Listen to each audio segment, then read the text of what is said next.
మేడ్చల్ జిల్లా పోచారం మున్సిపల్ పరిధి కొర్రెముల గ్రామంలో శ్రీ శ్రీ మహంకాళి సమేత బ్రహ్మసూత్ర నీలకంఠ స్వామి ఆలయంలో శ్రీ శ్రీ దుర్గాదేవి సోమవారం రోజున మహాసరస్వతి అలంకరణలో భక్తులకు దర్శనమిచ్చారు. ఆలయంలో దేవి శరన్నవరాత్రి ఉత్సవాలలో భాగంగా ప్రతిరోజు నిర్వహించే నవచండీ యాగం నిర్వహించారు. కార్యక్రమంలో ఆలయ ట్రస్ట్ చైర్మన్ మాజీ సర్పంచ్ ఓరుగంటి కవిత, వెంకటేష్ గౌడ్, ఆలయ ఆస్థాన పూజారి, భక్తులు తదితరులు పాల్గొన్నారు.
భవానీ మాతాకి జయం చెప్పండి.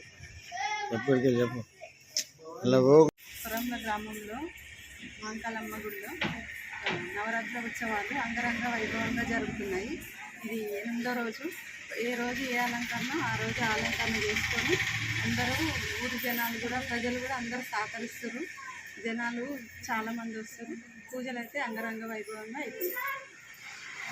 గత 3 సంవత్సరాల నుంచి కూడా కొర్రెముల గ్రామం మేడ్చల్ జిల్లాలో అతిరంగ వైభవంగా కూడా 3 సంవత్సరాల నుంచి అమ్మవారికి 9 రోజులు నవరాత్రులు, అలాగే ఆషాఢ మాసంలో కూడా ప్రతిరోజు కూడా అభిషేకము, రకరకాలటువంటి ఒక అలంకరణ కూడా చేయబడుతూ 3 సంవత్సరాల నుంచి అతిరంగ వైభవంగా కూడా తీసుకుంటూ వచ్చాము. అదేవిధంగా ప్రతి సంవత్సరము కూడా శివరాత్రుల నాడు కూడా రాత్రంతా కూడా అభిషేకాలు, శివుడికి కూడా అభిషేకం చేస్తాము. ఇది శ్రీ నీలకంఠేశ్వర స్వామి యొక్క దేవాలయం. నీలకంఠేశ్వర స్వామి దేవాలయంలో ప్రతి సంవత్సరం కూడా అతిరంగ వైభవంగా జరుగుతున్నది. గత 3 సంవత్సరాల నుంచే ఈ యొక్క ఆలయం స్థాపించడం జరిగినది. ఎటువంటి కూడా ఇబ్బందులు లేకుండా అతిరంగ వైభవంగా కూడా ప్రతిరోజు పూజలు జరుగుతూ ఉంటాయి. ఈ నవరాత్రుల సందర్భంగా కూడా 9 రోజులు హోమాలు, అలంకరణలు, అభిషేకాలు కూడా ఉదయం 5 గంటల నుంచి చేస్తూనే ఉంటాం, 12 గంటల దాకా చేస్తూనే ఉంటాం.